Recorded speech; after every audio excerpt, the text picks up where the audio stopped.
तो हीरो साहब रेडी, तुम्हारा डायलॉग है।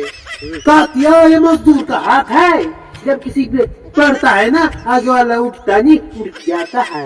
तो ठीक है, 1 2 3 स्टार्ट। क्या ये हाथ एक मजदूर का है, आगे वाले पे जब गिरता है ना वो उठता नहीं, सीधा भाग जाता है और भी बहुत दूर तक भाग जाता है। डायलॉग है नहीं है? अरे यार हीरो साहब, तुम ऐसे में हमारी पिक्चर खराब करवाओगे क्या? खराब करवाओगे? अरे तुम्हारे को सुपरस्टार बनाने की मैं कोशिश कर रहा हूँ, तुम खराब कराने की सोच रहे हो यार हमारे पिक्चर को यार। डायलॉग क्या है? कातिया ये मजदूर का हाथ है, जब किसी पे पड़ता है ना आगे वाला उठ जाता है। ये है गलत मैंने नहीं बोल दिया, ऐसा नहीं वैसा नहीं है, सॉरी माय मिस्टेक। हमारा डायलॉग क्या है? तो मजदूर का हाथ है कातिया, जब किसी पे पड़ता है ना आगे वाला उठ जाता है। अरे फिर से गलती कर दी मैंने, मैं साला गलत हूँ, मैं गलत हूँ। अब साला मारो, साला गलत बोल रहा है, इस पे मारो कच्चा कच।